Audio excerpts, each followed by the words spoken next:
আসসালামু আলাইকুম। বোর্ডের লেখা দেখে বুঝতে পারতেছো আজকের টপিকটা কি। আজকের টপিকটা হচ্ছে এসএসসি পরীক্ষার্থী তোমরা যারা আছো, যাদের কাছে মান নির্ণয়ের এই ম্যাথগুলা খুব কঠিন মনে হয়, যে ভাইয়া এই টাইপের কোশ্চেনগুলো তো আমি কিছুই বুঝি না ভাইয়া।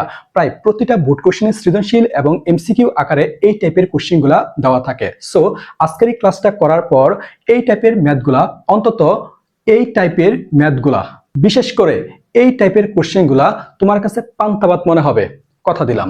আচ্ছা দেখো, এক নম্বরে বলা আছে p প্লাস 1/p সমান 5 হলে এত এর মান নির্ণয় করো।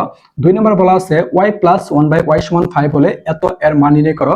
তিন নম্বরে বলা আছে x মাইনাস 1/x সমান 7 হলে এত এর মান নির্ণয় করো। তার মানে তিনটা একই টাইপের কোশ্চেন। তুমি যদি একটা অঙ্ক মাথায় ভালো করে ঢুকাইতে পারো, এই টাইপ থেকে যে কোনো কোশ্চেন আসুক তোমার কাছে সত্যি কি মনে হবে? পান্তাভাত। আচ্ছা, এক নম্বরটা দেখো, দেওয়া আছে p প্লাস 1/p, দেওয়া আছে কি দেওয়া আছে ভাইয়া? p প্লাস 1/p সমান কত? 5। আচ্ছা, পরের কাজটা তুমি কি করবা, এটা তোমার প্রশ্নেই বলা আছে। দেখো তো, এত এর মান নির্ণয় করতে বলছিল। দেখো p স্কয়ার প্লাস 1 দেওয়া আছে, p স্কয়ার প্লাস 1 দেওয়া আছে। তুমি চেষ্টা করবা যেই মানটা দেওয়া ছিল, এই যে মানটা তোমার দেওয়া আছে, এই মান থেকে তুমি কি বের করার জন্য p স্কয়ার প্লাস 1। আচ্ছা দেখো, এই যে একটা সংখ্যা, এর নিচে কিছু নাই মানে কি আছে? মনে মনে একটা 1 আছে। তাহলে এই 1 আর এই p, তাহলে 1 আর p এর লসাগু নিবা। তাহলে 1 আর p এর লসাগু কত হবে? p। আচ্ছা, এই যে লসাগুটা পাইছো, এই লসাগু দিয়া এই হচ্ছে প্রথম ভগ্নাংশ, এই হচ্ছে কি দ্বিতীয় ভগ্নাংশ। তাহলে লসাগু দিয়া তুমি প্রথম ভগ্নাংশের হরকে ভাগ করবা। তাহলে p দিয়া যদি 1 রে ভাগ করো তাহলে কত হবে? p। এই ভাগফল দিয়ে উপরটার সাথে গুণ করবা। আবার বলি, p দিয়া 1 কে ভাগ করছো, ভাগফল দিয়ে উপরটার সাথে গুণ। তাহলে p দিয়া যদি 1 রে ভাগ করো, ভাগফল কত হবে? p। p দিয়া p রে গুণ করলে কত? p square. এই যে প্লাস দিলাম, প্লাস।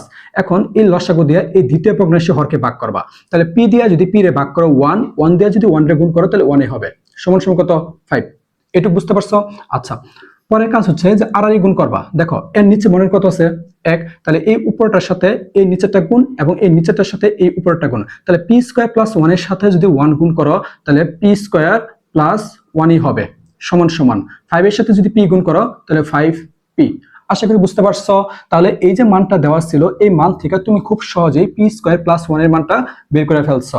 এখন তোমার কি বের করতে বলছে ভাইয়া? এত এর মান নির্ণয়। তার মানে এটা কি প্রদত্ত রাশি? এটা হচ্ছে প্রদত্ত রাশি, প্রদত্ত রাশি।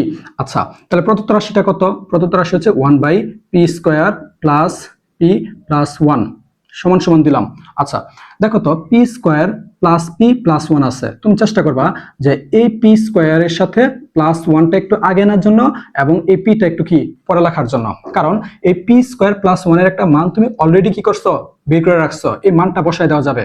আচ্ছা, তাহলে 1, এই p স্কয়ার প্লাস 1 এর পরিবর্তে তুমি কত বসাইতে পারবা? 5p। তাহলে বসাই দিলাম 5p প্লাস কত আছে? p। ঠিক আছে, সমান সমান। তাহলে 1 বাই এখানে 5টা p আর আছে একটা p, যোগ করলে কয়টা p? 6টা p।